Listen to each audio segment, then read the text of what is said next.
Welcome everyone and good afternoon. My name is Tara Smith.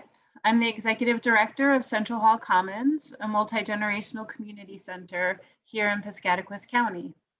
Central Hall Commons' mission is to nurture a welcoming, inclusive, healthy, rural community culture by engaging people and organizations in the Maine Highlands region in connecting, celebrating, and learning together. We envision a community where all voices are heard and people of all generations feel safe, valued, included, and cared about. I'm honored and inspired to introduce this afternoon's common conversation on mattering and suicide awareness with Maine Resilience Building Network and the JD Foundation. Today's conversation will be presented a little differently due to the sensitive nature of the topic. The first portion will be presented live on Facebook. Following the presentation, we invite anyone who would like to join us for a Zoom-only continuation of the conversation. Thanks to everyone that came together to organize this program. I now pass it on to you, Shauna Collins, our AmeriCorps Vista, to introduce our speaker. Thank you again for joining us today. I invite you to sit back, get comfortable, and enjoy our conversation. Thank you, Tara. So today we have a presentation by Ruby Parker. She is the Engagement and Education Director at Maine Resilience Building Network, or as you may know it called MERBN. She provides education across the state to build awareness of the impact of adverse childhood experiences, or ACEs, and the importance of protective factors in building resilience. In this interactive session, Ruby will provide the opportunity for learning how to identify strategies that build resilience and connectedness. We hope this presentation will leave you with a solid foundation in the science of mattering and belonging as we consider statewide data. Understanding that cultivating mattering as a primary prevention strategy is important to reduce feelings of loneliness that may lead to thoughts of suicide. Later, I will be sharing information about the JD Foundation, which was formed in 2006 after the founders, Cheryl and Vic, lost their son to suicide. For Cheryl, who had been in the healthcare field for more than 25 years, she realized that no one really talked about suicide, warning signs, and factors like depression. She decided it was time to change this and teach as many people as possible about warning signs, how to help someone who is contemplating suicide, and where to find resources. Cheryl became a trainer of trainers through NAMI, Maine, and started facilitating these workshops throughout the state to schools, clubs, and the general public. To this day, she has taught from Kittery to Fort Kent in groups of 3 to 80 people. Cheryl also developed a program for students and has taught over 1,000 of them from southern to central Maine. Now in 2021, JD Foundation offers a number of programs that we will spotlight at the end of the public presentation. MERBN has always been highly focused on building resilience in our communities across the state and believes that mattering is a way of continuing that effort. With that in mind, I'd like to welcome Ruby Parker to introduce us to this very important work. Thank you so much. Thank you guys all for the warm welcome. I'm going to go ahead and share my screen with you all so you get to see my PowerPoint presentation of what we're going to review today. So as we shared in the introduction, today we're talking about youth mattering. It's what we consider at the Maine Resilience Building Network as a primary prevention strategy. I'm going to talk about what that means. But before I do so, I think it's really important for us to recognize the fact that your community has just experienced trauma. And this presentation was something we had planned, and I'm really grateful to be here today. I'm really grateful to be able to share with you and hope that we as a community are able to move forward and able to look at ways that we can support the whole community. So we've already shared about Maine Resilience Building Network, so I'm going to move right along.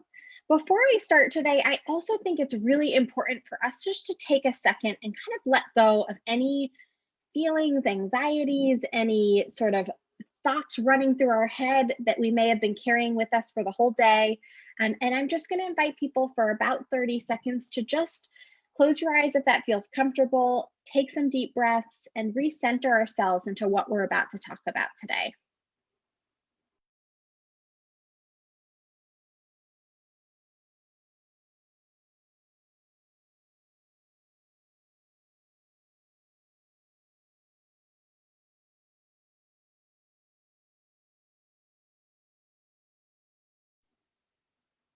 Great. Welcome everyone back. It's a great strategy. Sometimes we are running from one thing to the next, and it's important for us to remember to take care of ourselves and take a moment of pause and recenter ourselves. So I use the word primary prevention strategy. So what does that mean? And this is what I'm talking about. We think of it like an upstream approach. So if you have a river and you see things floating in the river and you want to know how did they get in the river, you have to walk upstream and figure out what's going on upstream. And so that's what I think about in this work, is that we're talking about how do we help our communities feel whole and strong and supported? How do we create a sense of mattering and belonging for our youngest members and for those teens who are working their way into adulthood? And when we do that really well, what we see is that our communities are less likely to experience depression, anxiety, potentially misusing substances, potentially the feelings of suicide or loneliness. And there's a lot that we can do when we start off really focused on building strong foundations and a sense of connectedness for people. So I've said that my presentation is about mattering. Now that's a term that may make perfect sense to people, but may not as well. And so I want to make sure we have the same understanding as when we talk about this. So we use this definition. It's by a researcher and a professor in Canada, actually, and his name is Gordon Flett. And he shares that mattering is the sense of being significant and valued by other people. People who believe they matter to others have a key protective resource that can buffer them from life stressors and challenges throughout their lives. And so this is really the key here, is to think about how do we create this sense for people, the sense of feeling significant and valued. So why is mattering so powerful? Why do I talk about it? Why do I think that this is really important? And it's because it really benefits all of us. It benefits students, their families, it benefits staff and the workplaces that we live in. It benefits communities. It benefits each one of us individually. And it resonates with people. It's central to our understanding of other people. It helps us define ourselves and our own identity, how we see ourselves in relationship to other people. It's also key for making relationships. So when we have a strong sense of mattering, we're more likely to have a strong connection with someone else, have a good relationship with them. And conversely, if we don't feel like we matter to them, we're less likely to have that relationship work out, and it's usually will break a relationship. Additionally, mattering kind of satisfies our top 3 needs that people have consistently, which is our need for a sense of autonomy, or self-direction, our need for confidence, and then lastly, our need to connect with other people. And mattering satisfies all 3 of those, but most importantly, if you feel you matter, you're very interconnected with other people. So you have that really great sense of connection. And then lastly, we look at mattering as being an important for resilience, for buffering from challenges that come from life's transitions. So today I'm going to be speaking a lot about youth mattering, looking at our young adults and our young people in our lives. And that's because we look at them as they're really having a lot of transitional times. And it's really important that we have that sort of buffer as they transition through changing different schools, maybe leaving home, maybe getting their first job. You know, a lot of firsts happen in those years, and it's important that they have some of that resilience to help them handle those challenging situations in a way that they can feel like confident that they're able to tackle that. Additionally, mattering is strongly connected to a protective factor of social connectedness, which has been identified by the CDC, the Centers for Disease Control, as one of the main social determinants of health, meaning it's looking at ways that we can support people where they live, where they work, and where they play, and looking at the ways that people interact and connect with one another. And what we know that there's research behind is that youth connectedness has a lasting effect.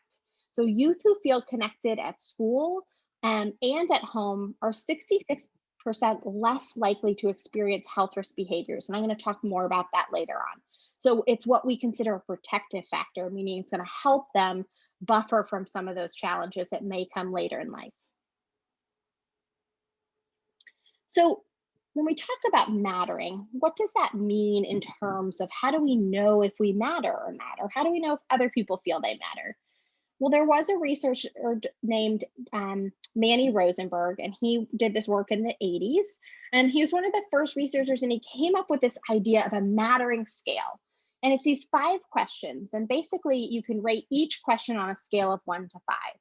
5 being the highest. So the higher your score, the higher your sense of mattering.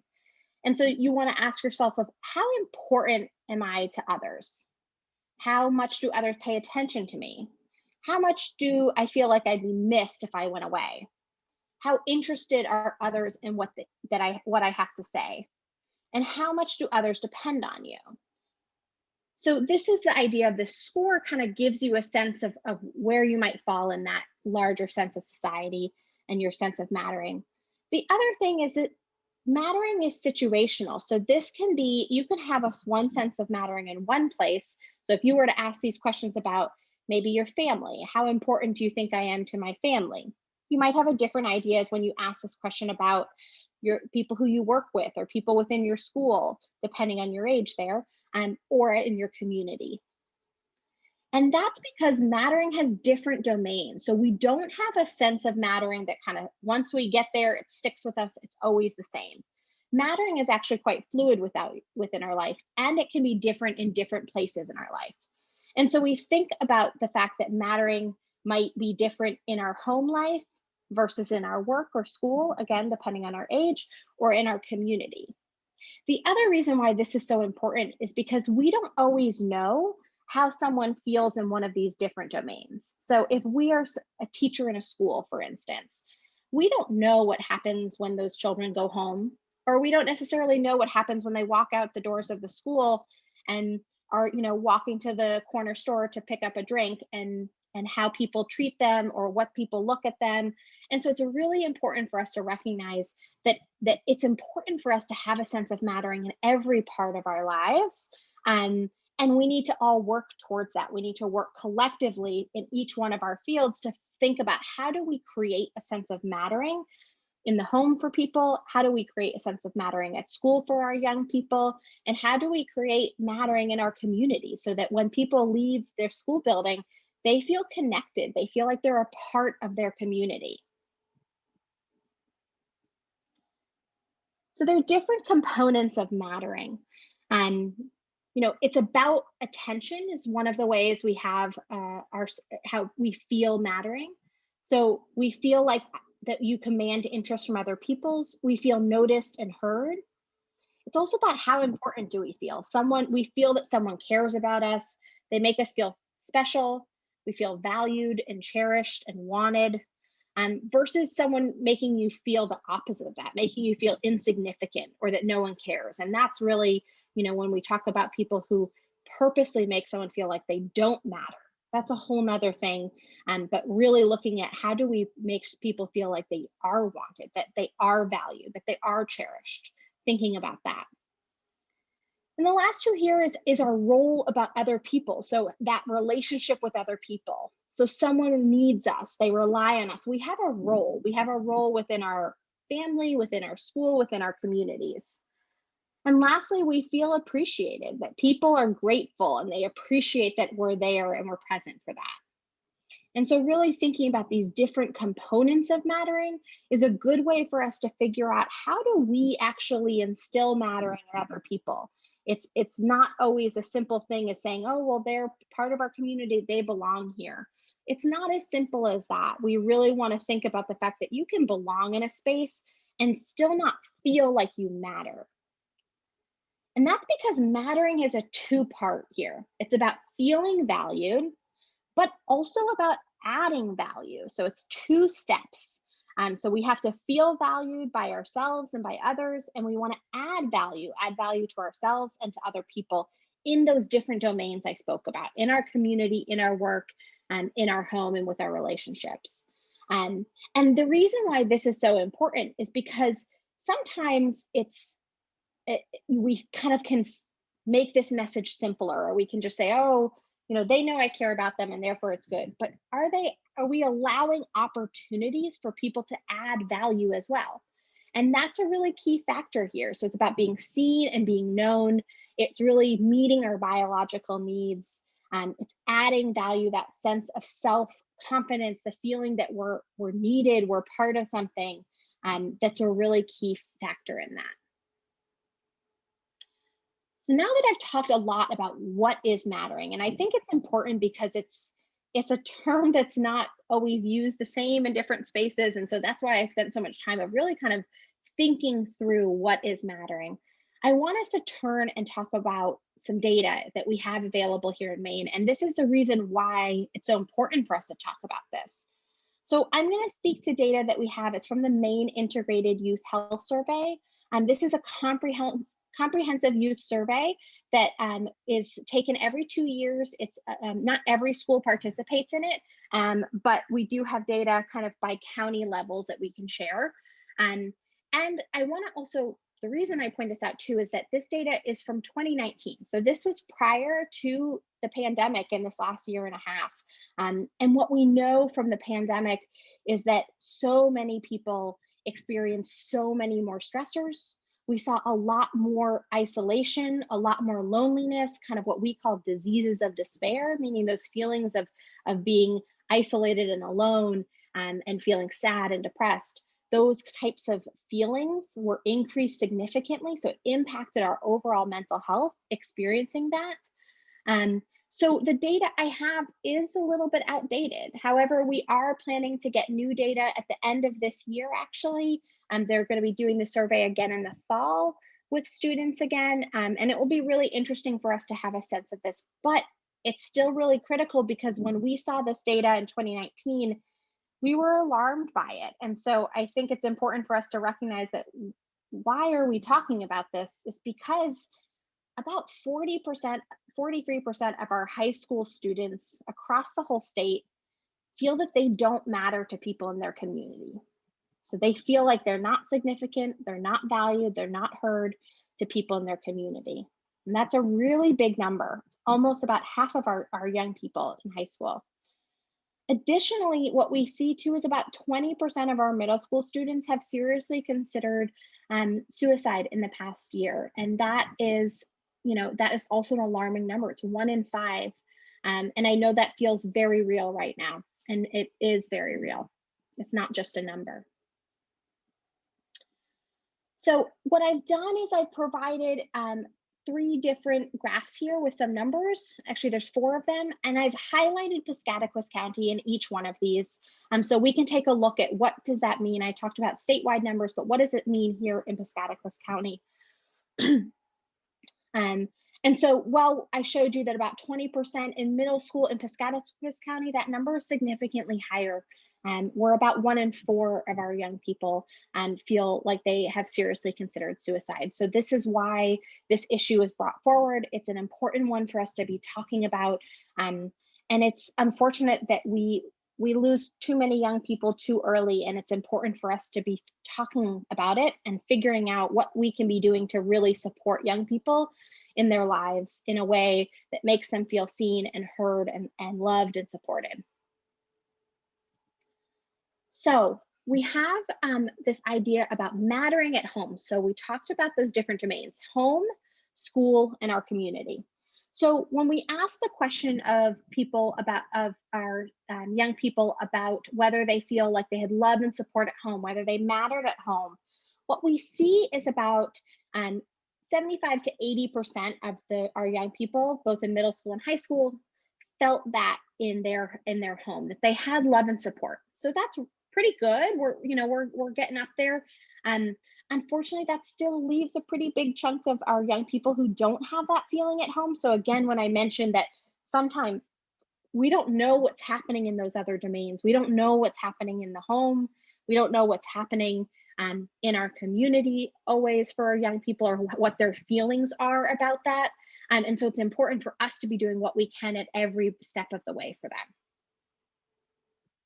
So the second question here is looking at, do youth feel like they matter to their school? They have at least one teacher who really cares about them, who gives them support when they need it. They have some caring adult in their school system. And we see about 75 to 78% across Piscataquis County between middle school and high school believe that they have that. So again, it's pretty good. We're seeing high numbers there. Still some people who we could be doing a little bit more for to make sure they really know that they're part of that community as well. And then lastly here, when we ask young people about how they feel that if they matter to people in their community, we see this really significant drop. We see only about 46% of middle school youth who responded in that way, and 50% of high school. So 50% of our high school youth in Piscataquis County don't feel they matter to people in their community. And I think this one's really important because there's been other studies done where they've asked this question of parents about whether the parent believed their child felt they mattered. And then the kids answer the question. And what we see is really varying results, meaning that the kids have much less of a feeling of mattering, and the adults assume that they do matter, that they must know that they mattered. And that's where it's really important. Even if we think that we're doing a lot, and we have to look at the fact that kids are not expressing that. So what can we be doing to make sure that we are getting them to have those feelings, that, or maybe some of the things we're doing is not connecting with them, or maybe we're doing a great job connecting with some of our youth, but there's others who really don't have that same feeling. And that's why I want to be specific to point out that what we see is that certain populations of our youth, those scores are significantly less. And I have data here to specifically speak about youth who identify as being gay, lesbian, transgender, or queer. And they feel they are less likely to have supports from adults. That question about whether they feel they have supportive adults in their school or at home. And they're also twice as likely to have 4 or more ACEs, which are adverse childhood experiences. And I'm going to speak about that in just a minute. But when you look here at this bottom here, they feel they matter to their community. Only 37% of youth who identify as being LGBTQ believe that they matter to their community. So that's a really low number. You know, we saw before it was around 50%. When we ask youth who identify as being different than some of their peers, we see that number be even less. And that's why it's really important for us to be considering this. I'm not going to spend more time today going into this, but I really encourage you, if you're interested in learning more about ways to support non-heterosexual or non-cisgender youth in your communities, to reach out to outmaine.org. They have fantastic resources, a great guide on ways of incorporating language and ways of making sure you're addressing youth in a way that's sensitive to them. So I'm going to circle back to ACEs. I mentioned those adverse childhood experiences, and today our presentation isn't focused on what ACEs specifically are, but I do want to make sure when I use a term like that, that we all have some of the same language together. So ACEs are what we consider a series of 10 situations or adversity that may happen early in life for young people before the age of 18.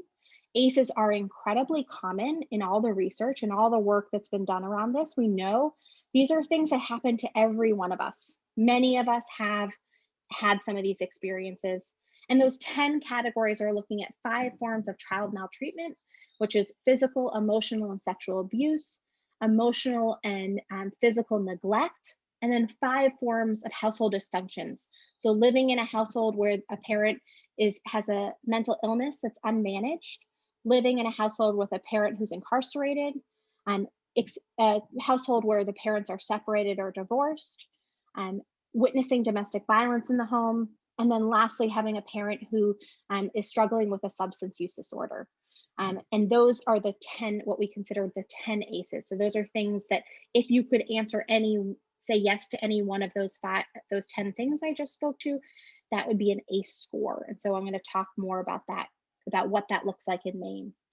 But what we find with ACEs is that when we see those happening in young people, they actually are linked with a greater sense of loneliness and social anxiety, and they are linked with a lower sense of mattering. So when a child has also experienced some challenges, some adversity early in life, their mattering scores are likely to be even lower than their peers who haven't experienced that. And it's specifically looking at when they've experienced emotional maltreatment. So someone speaks poorly to them, tells them that they don't matter, that they're not important, that they're not a valued member inside their household, or when there's been neglect. So someone's not caring for them, someone's not telling them they love them, some of those kind of basic needs we need as children. What we see is mattering scores are significantly lower in that population. And the reason I talk about this is because ACEs, just like they're very common in all of us, they're very common in our young people as well. 1 in 5 Maine high school students have experienced 4 or more ACEs, 4 or more of those different situations that I just spoke about.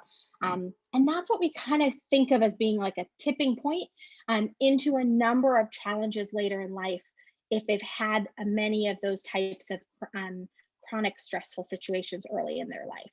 And so this is really relevant for us here in Maine. It's important for us to be talking about it because it's not just something that happens to some people. It's something that's happening to many of our young people. And it's something that happens that many of us have experienced as well. And so it's important for us to have language to talk about it as well.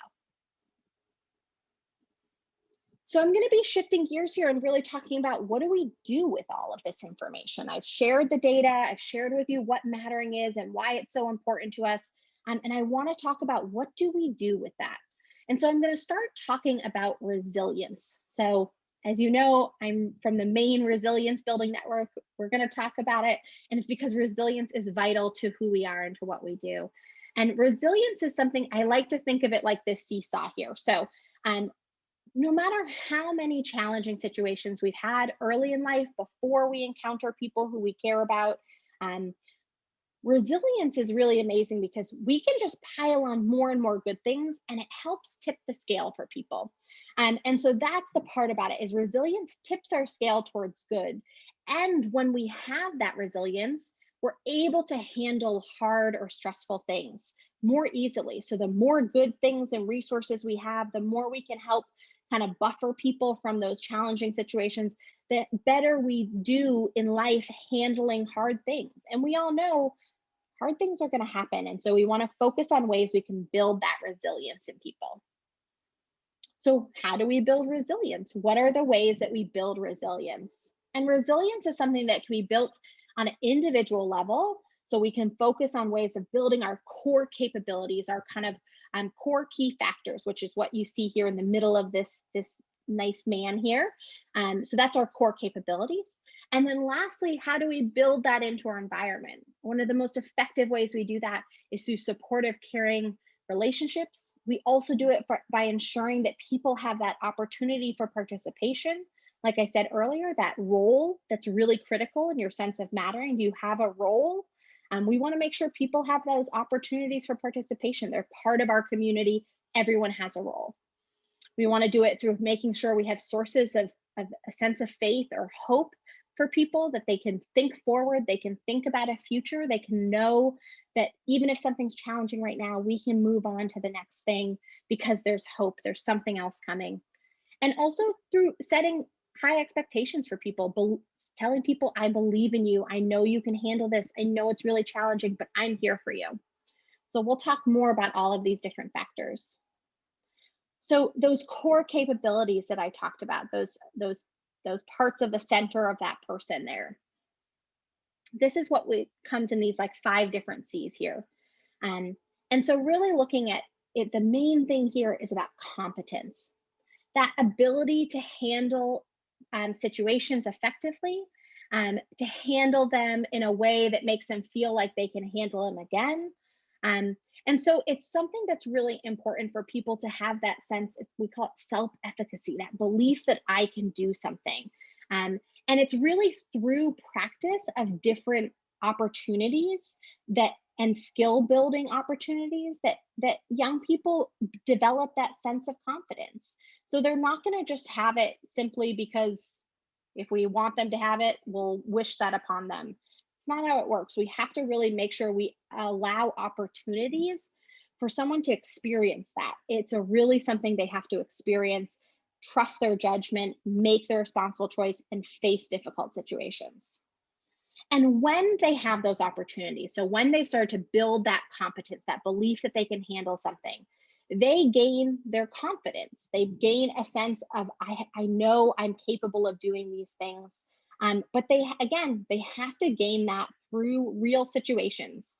So this is about skill building opportunities. We want to make sure we're offering opportunities for people to practice these skills. We want them to be active participants in our community. They need a role, they need a sense of being valued and heard, and they need those opportunities to practice these skills with safe people around them, people who, like I said before, are going to set high expectations for them, believe in them, tell them they know they can handle it. And when we have those opportunities for competence, so that handling hard situations, their confidence, they believe they can handle it, what happens is they build a strong sense of self-worth, a strong sense, a fundamental sense of right and wrong, and that's their character. And that's a really critical part for people, is to have that, ensure that they have a sense of a character, their own values, they're demonstrating that towards other people too. And when they have that, what we want to then do is focus on setting them up with good coping and stress reduction skills. Because as we know, when we practice hard things, it can be really stressful. We know situations are stressful, and that's not something that everyone comes with. We don't all just come with a set of rules of how we handle stress. In fact, people who've experienced a lot of challenging situations, a lot of adverse childhood experiences, are going to have a really hard time managing that stress reaction. And so that's where it's important to have an opportunity for them to practice those skills with someone who's helping them through it, because it will help them reduce their own stress. They'll learn a set of coping skills that will better prepare them to overcome life challenges later in life. And then lastly, children and young people have so few opportunities to exercise their own control, especially when we see people who've experienced trauma and adversity. So many things have been taken away from them. Their decision-making is not their own. And the reality is we live in an adult world. And so there's very little things we can do to get around the fact that we live in an adult world. There's some rules in place that we are just beyond us. So we really want to think about what are opportunities that we can allow for young people to have their own control. And so that they start to practice that sense of control, make their own decisions, learn how their actions determine their own results and outcomes. And so we can't maybe give every bit of control to someone, but we can really focus on ways that within our community, within our school, where we say, do I need to make that decision, or is that a decision that we can allow someone else to make, and allow our young people in our lives to be making that and give them those control. And so we think about all of these different things as protective factors, all of these different strategies that I'm speaking about. And so protective factors are individual or environmental characteristics, conditions, or behaviors that reduce the effects of stressful life events. And so that's what all of these do. We're looking at ways that we can add more protective factors into people's lives in a way to help them handle stressful situations better. And the reason why we do that is because it also shows, this is again from our Maine Integrated Youth Health Survey data, it shows us that when we do that, when we have young people who have parents who want to help them succeed, when they receive support from other adults, when they have caring environments around them, they are less likely to consider suicide, and they're also less likely to utilize drugs and alcohol. And we can see that right in the young people who we're speaking about in our communities. And so you can see this here is that in the colored blocks are ones who feel that they have that support, they have those protective factors, versus ones who don't feel that they have it. And that's because positive experiences really truly matter to people. And this is not something that is, just a feeling that we say, oh, it makes people feel better, but it's really true in our science and our research. It shows us that having strong social networks with many, many high quality relational interactions, so as many as we can get for people, the more interactions that are high quality of people who care, over time predicts good mental health and positive outcomes for people, better than our traumatic experiences. So when you think back to that scale I showed you, that negative side of the scale could have a lot of things on it, but the more positive experiences, those high quality relational interactions, meaning our relationships, our connectedness with other people that we have, it's going to do better for us. It's going to predict good mental health. And nationally, this was proven to be true. The CDC, what I shared earlier, so adults who experience strong connections when they were young are less likely to have mental health issues. They're less likely to experience violence later in their life. They're less likely to engage in risky sexual behavior or utilize substances to manage their stresses. And that is really key. That's meaning these are protective factors. These are key connections that are protective for people. And over this last year, what we saw is that because of a very real fear of a physical illness, we had to step away from people in a way that really impacted our connections with one another. So it's impacting our social connections. And so I think that there's a lot of people who really emphasize the importance of a physical distancing, but keeping a social connection to people is really key. And so this is where we want to think about how do we build this into our community, because our young people don't always have that connection in their home, or maybe they're not getting it in school from their peers or from their teachers. So what can we be doing as a community to step in and make sure that there is a real connection with people? And so that's some of the work that Merben's been doing, is we are looking at ways that we can help support people in addressing mattering. And we've had a number of conversations around the state. We had one we did them by public health districts. So we did one in Penquis, which include Penobscot and Piscataquis County. And from those conversations, so even from the conversation today of having this thought around how do we engage people, and for you all to be thinking about this, people took some immediate steps in their communities, in their organizations. They partnered with people. They looked at ways that we could spread resources around the state, and really started to say, what can I be doing? It's not enough for me to simply recognize and acknowledge the youth in my community. I really need to make an effort to speak with them, to make those relational interactions happen, those connections happen. Connect with them, tell them you like, if you notice they're wearing a pin, say, oh, I love that band, or I really like that color, or I'm really into this thing that I see that you're into. Really make that connection with them. Show them that you see them, that you care about them, that you notice that they're in our community and they have a role.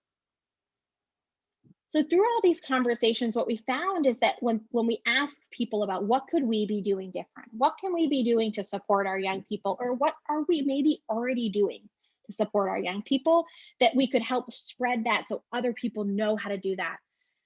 We kind of boiled it down into two different themes here about safe spaces, about creating spaces that are created with young people. They're created by our young people and really designed for them too. So it's not just about saying, oh, this is a space that's okay for them to be in, but asking them, what kinds of spaces do we want to see? But it's not also just the physical spaces. It's about also creating opportunities for having a space that feels safe to consider their needs, considering what they're interested in, and having that authentic engagement with young people, and really recognizing their contribution is a really key factor here, of recognizing that they have great ideas. They have great things to share with one another.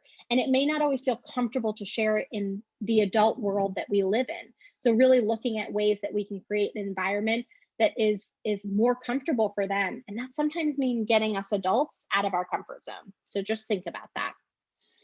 Additionally, we want to look at, small acts, things that we could be doing starting today. What are some things that I could be doing right now?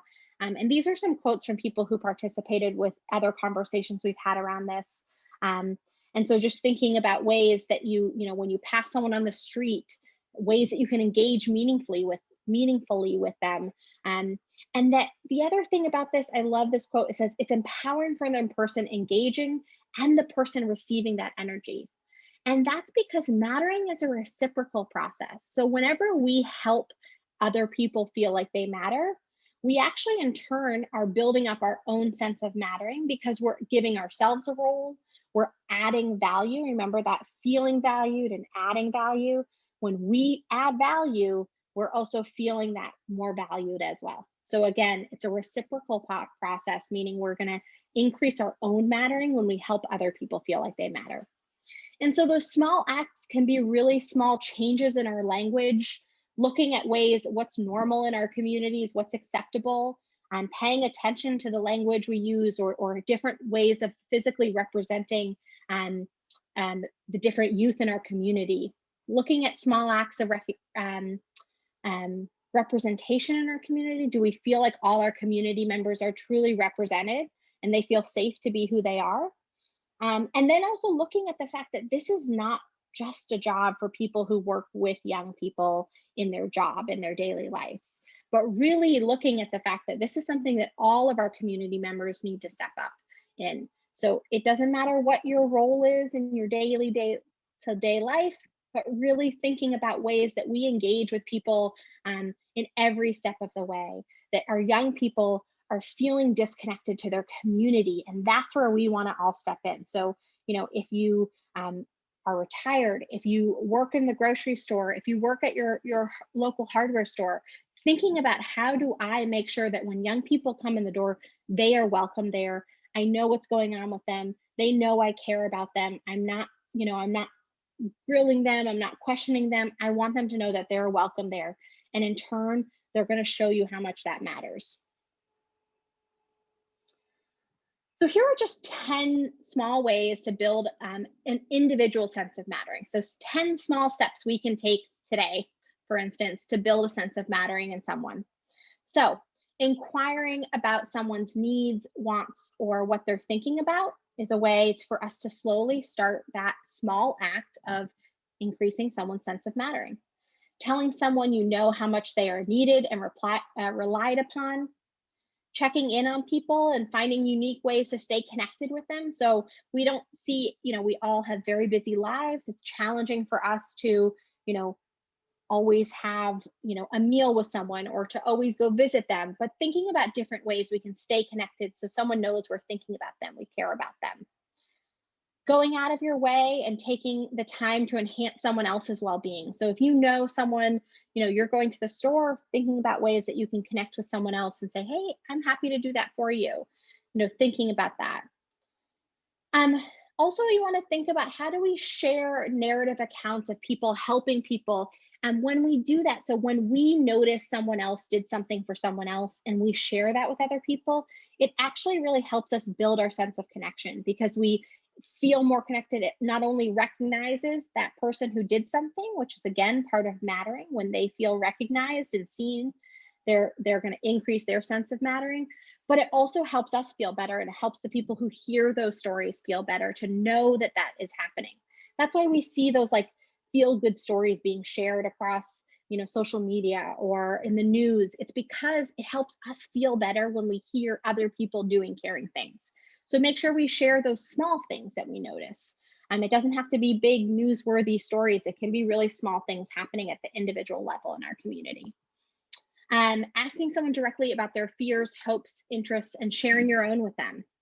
Acknowledging selfless efforts on behalf of others. Expressing gratitude in the form of appreciation for people helping and protecting others.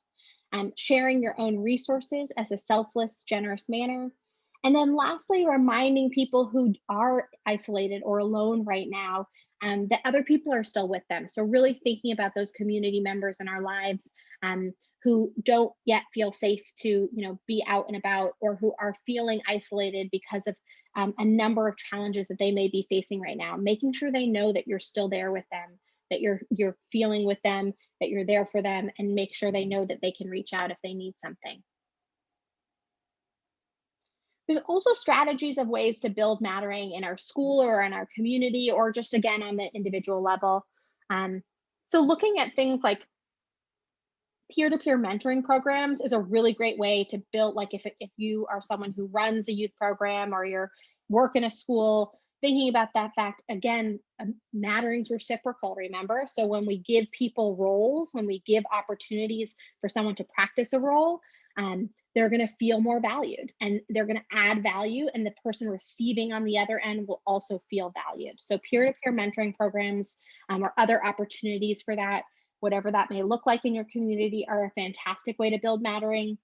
Opportunities for volunteering, so thinking about ways that we can really engage young people in our community, let them see how much hard work goes into something, is a great way for them to be connected to their community and see what it is. Thinking about gardening projects over the summer is a great way for them to practice a skill of, they learn a new skill, they have an opportunity to volunteer, and maybe they donate the food to a local food bank or something like that. Or they get to take it home to their family, and that's something too. They're going to feel so valued by saying, I grew this, I made this dinner tonight for us. Thinking about those opportunities. We also want to think about, how do we create mattering interactions? So how do we create opportunities for those connections to be happening for young people? We can also look at visual representations of this in our community. I've seen it before where there's maybe a big banner across your main street that says "You matter," to really let people know that everyone matters. That's, it's a light way to do it, but it's a great visual representation. You can also do something where you have, this is a flyer in a school, and it's a reminder for someone that says, hey, did you know that you matter? You absolutely do. And people can rip off one of the little stickies here of saying, helping, a little encouraging word to let them know that they matter. So if they're feeling down, they grab that.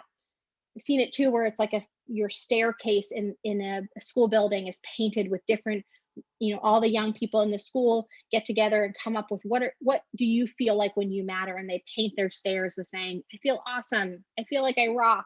I feel like, I feel amazing. And that you write that. And so that as you're walking upstairs, it's a reminder to you of like, oh, I matter. I'm part of this school. I'm part of this community. And so those individual strategies, I already talked kind of those specifics, but in general, spending time with people, being a good listener, again, that reciprocal nature. So when we listen, we feel better, and we also help someone else feel better. And really letting other people have a voice, acknowledging when someone was missed. So if you notice that, your neighbor didn't attend a community group or something that you were looking forward to, let them know, I really missed you. It's always so great to see you. And I was bummed out that I didn't get to see you this week. Remembering things that are important to other people. So if someone had a birthday and they were over the weekend, on the next time you see them, say, hey, how was your birthday? I remember that you had that important date or that important event happening. So really taking note of those things. It's again about being a good listener to be able to pick up on those. But when we bring them back to that person, it really shows them how much someone cares, that they actually took the time to pay attention to that and to listen to us. So as an organization and across the state, we are really looking at ways to continue to build this momentum, to continue to support communities in their mattering work. And we're seeing across our state, many people kind of take this on as ways that they plan to address it. And we're kind of keeping track of that to help other communities learn about different examples of things that are happening around the state. We're also going to be engaging with youth planning advisors who are helping us hear youth voice, and so that they can help share from their perspective other ways that make them feel they matter, so we can share even more with you about what kinds of ways that matter. And then lastly, we're also building a communication tool that's going to be available this fall, and we'll be sure to share it with people. And it's a way for you to start kind of, no matter who you are in your community, start tackling mattering of what do I say? What do I do to engage with people? What are some of the strategies I can take? And I want to let people know this is a really important one. It's people who change people, not programs. So people, not programs, change people. It's one of my favorite quotes just because I think it's something that we really have to think about, that we sometimes think that we need a new program, or if only we had this, organization in our area, if only we had this program here. And it's the people who make a difference. And so each one of you are the ones who are going to make a difference in a young person's life. And so I want to leave you with some thoughts here today. When I give presentations, I want you to think about a couple of things. What can I do differently, or how can I think differently? And so I hope after today you're thinking some, your brains are turning. And so I want you to think about, what can I do to cultivate mattering? What can I be doing to change that? And then lastly is, we as a community, how do we shift young people's perspectives of mattering in their community? What could we be doing? What would that look like? What would it need to take? Is it, do we need to add some other resources in for people? Do we want to be intentional about a group or something else? Or is it those small acts? Do we want to focus on those small acts maybe and say, we're going to, put up signs to let people know they matter with those little rip-offs, make sure everyone in our community knows that they matter. Really thinking about, what can we do to shift young people's perspectives? Because it's about how they feel. It's not about what we think they feel. It's how do they actually feel? And so we are going to, after this, be sharing more local resources for you, but I do want you to know about a couple of statewide resources that are available. There is a teen support text line that's available, and this is specifically designed for young people ages 14 to 20. It's staffed by young people, and it is a texting support line. So it's can be something that feels a little bit more approachable for someone who's younger, to really take a look at ways that they can receive support any time of day, 24/7. Additionally, we do have a statewide crisis helpline that does have suicide prevention workers on the call line. You can chat with them on their website. So you can go here to helpmaine.com, or you can text or call their helpline. It's free, confidential, available 24/7. It's a really great resource for people to have available. If you're someone who you have maybe a storefront in your community, or you have a teen center, or you have somewhere where people might see this, I really recommend you getting these resources. You can get flyers of them, put them up so people know that those are available, that there is help, that people are here to help them, even if they're not comfortable talking to one of us. And then lastly, there's also the National Suicide Prevention Line, and that's always available as well. It's not a local Maine resource, but it is a fantastic resource. Again, another 24/7 helpline available for talking or texting and for support. And so I thank you all so much for listening to me talk about this. I'm going to stop talking, and I know we'll have time for questions at the end. I really appreciate you listening. And if you'd like to learn more about our organization, feel free to visit us at maineresiliencebuilding.org. And if you would like to become a member, there's information there on how you can get involved in some of the work that we're doing. So I'm going to go ahead and stop sharing my screen and pass it over.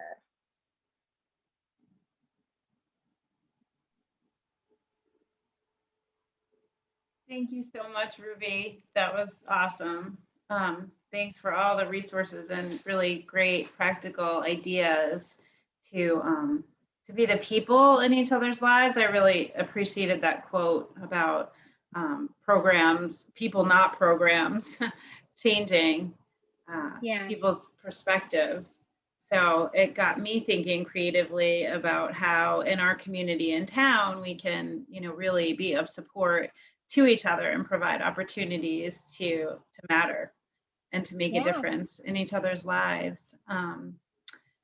Shauna, are there any? I have not seen questions coming in. Do you see any questions coming in that you want to add?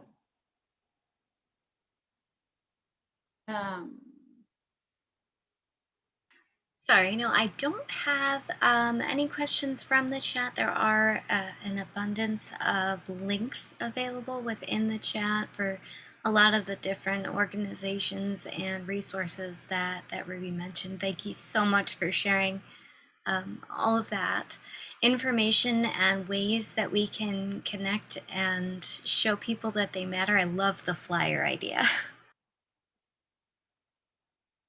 Yeah, I love the banner idea. I can imagine that just kind of down the main street, having a really positive effect for people.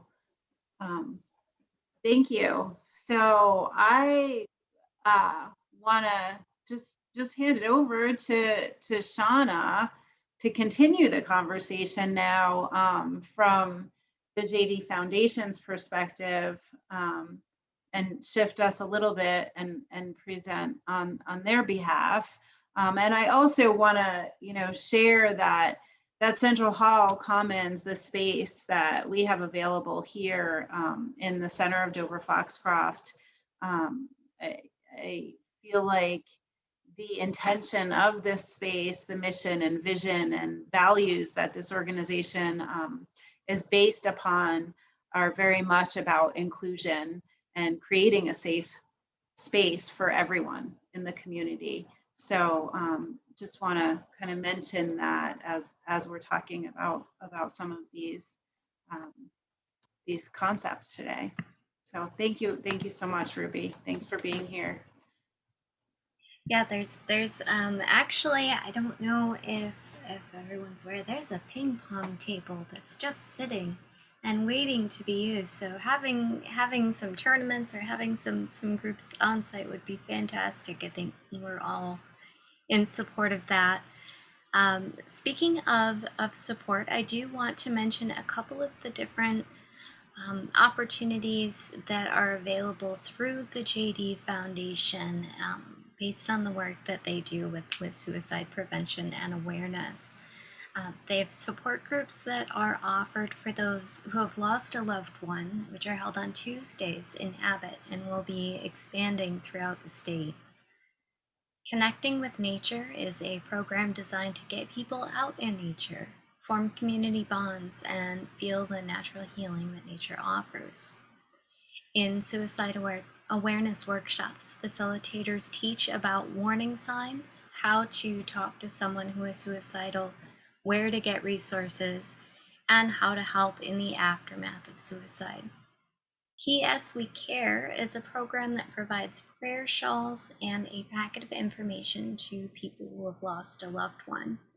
Now, as I said, all of the resources will be available in the comments for this event, as well as on our YouTube channel. But if you have any questions, please feel free to reach out. The Walk, Run to Wake the Silence will be held on October 16th. This is a gathering that is a partnership with the JD Foundation, Penquist, and the PRYMCA. There will be, registration will start at 8 a.m. Again, that's October 16th. It'll be on the Central Hall Commons community calendar. There will be an opening and closing ceremony, vendors and speakers, with the walk portion starting at 10 a.m. The JD Foundation and its partners are focused on youth and encourage schools to participate, offering a challenge where the schools that bring the most people will win a $500 donation to their school to be used for a program of their choice. What a way to kick off some mattering, right? They're asking for students' help this year and hope they will help to form a committee that will help us better to understand their needs, ideas for the walks, and to volunteer. Students that volunteer for this committee will receive a JD Foundation t-shirt and a $20 gift card. Information will be available on the JD Foundation website, which is www.thejdfoundation.org. As Ruby mentioned, there are a number of resources from the National Crisis Hotline to Veteran Services. You want to press 1 on the State of Maine Crisis Hotline, which is 888-568-1112. the crisis text line, which I think is a fantastic idea. There's also a transgender lifeline, and then the founders of the JD Foundation, Cheryl and Vic, also wanted to make sure that we shared the email address, which is thejdfoundation08@gmail.com. Now, that will bring us to the end of our public shared conversation. If you would like to join us, please log into the Central Hall Commons Zoom meeting, and we'll hold for a few moments to see if there is an additional conversation to be had.